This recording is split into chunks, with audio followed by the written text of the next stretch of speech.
आज की बात अब हर शाम सोमवार से शुक्रवार 8:30 बजे से। बात एक री एग्जामिनेशन की इसलिए करनी ज़रूरी है क्योंकि कल की तारीख में एक बार फिर से देश में ये एग्ज़ाम हुआ और इस बार सफलतापूर्वक हुआ।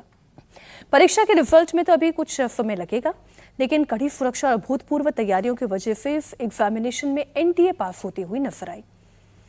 लेकिन बिहार से हैरान करने वाली तस्वीर आई। यहां धांधली करने वालों ने बायोमेट्रिक सिस्टम की ही चोरी कर ली।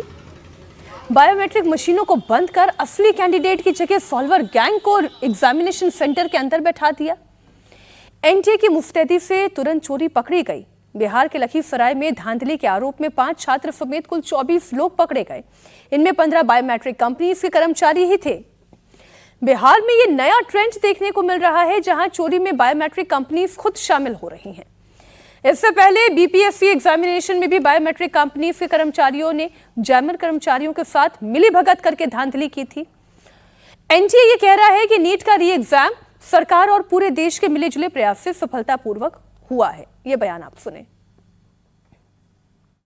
It was a whole of government approach, whole of India approach, in which all government of India departments, state governments, district machinery, students, parents, all stakeholders came together to convey a message to all the fraudsters and scamsters that you cannot beat the system, you cannot take away the rights of the young students, young Indian minds, and we will ensure that we can conduct a glitch-free examination. मतलब कमाल है, बिहार में कहीं से और ये खबर नहीं आई समीर जी, केवल बिहार से खबर आई कि यहाँ एनटीए अपनी तैयारी करती है। उससे हफ्ता 10 दिन पहले से ही इन लोगों की तैयारी हो चुकी होती है। आप सीसीटीवी कैमरे की निगरानी करते रहिए, फिर अगर बायोमेट्रिक ही चोरी हो गई। आपने ये सवाल समीर जी से क्यों पूछा?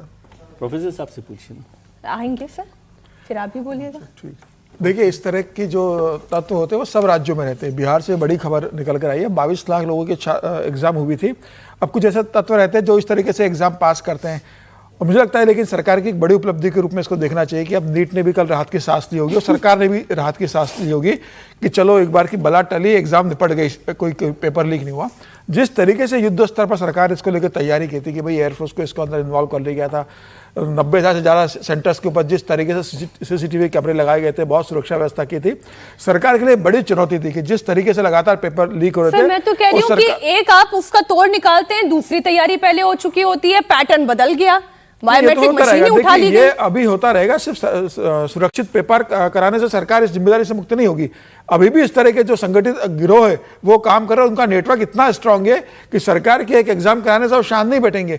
हो सकता है कि उन्होंने छोटे स्तर पर प्रयास किया होगा और इस बार शांत रहे, अगले स्तर पर बड़ी तैयारी के साथ आएंगे।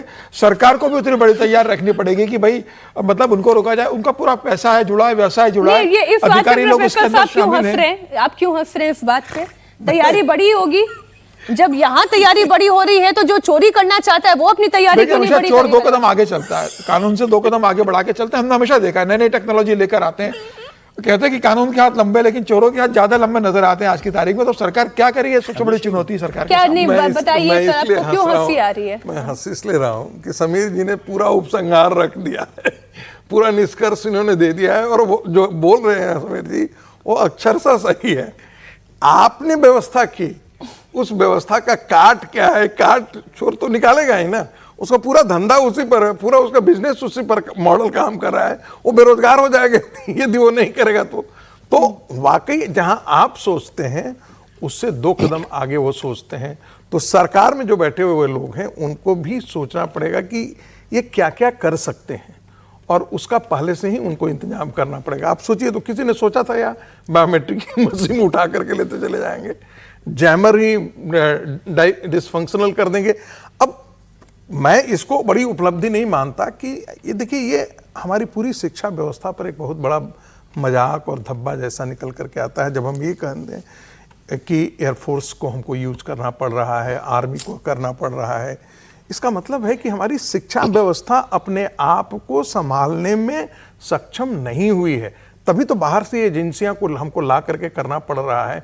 हम इसको फुल प्रूफ बना सकते हैं, ये कोई ऐसी बड़ी चीज नहीं है जिसे नहीं किया जा सकता है। बट क्यों हो रहा है, मैं कई बार दंग रह जाता हूँ। एक और जो हो रहा है सर, ये खबरें कहीं छूट ना जाए। जरूरी है सरकार अच्छे से परीक्षा करा ले, ये कोई उपलब्धि नहीं, ये उसकी जिम्मेदारी है। आज सोचिए क्या हालात आ गए हैं कि अच्छे से परीक्षा हो गई तो हम कह रहे हैं बड़ी उपलब्धि हो गई सरकार। ये सरकार की कोई उपलब्धि नहीं भैया। और जहां तक रही बात कि वो जो गिरोह हैं, वो जो सॉल्वर हैं, वो जो बायोमेट्रिक चुरा लेके कुछ नया सोचेंगे, उन्हीं को दुरुस्त रखने के लिए आपके पास पूरा तंत्र है। उनको दुरुस्त रखिए और जो लोग इसमें अभी शामिल पाए गए हैं इस तरह कृत्य करते हुए, उनके खिलाफ क्या कार्रवाई हो रही है ये भी पता चले। पर ये मतलब पार्ट ऑफ करप्शन है। बिल्कुल वो ठीक जो सर। कंपनियां हैं वो किसी के साथ मिली भगत के कैसे आई हैं, क्या नहीं है, उनके क्रेडेंशियल्स क्या हैं, वो भी मसला। केवल ये बायोमेट्रिक कंपनी ने चुरा लिया ऐसा नहीं है ना, इसका मतलब आपके सिस्टम में अब भी गड़बड़ लोग हैं, उस पर ध्यान दो।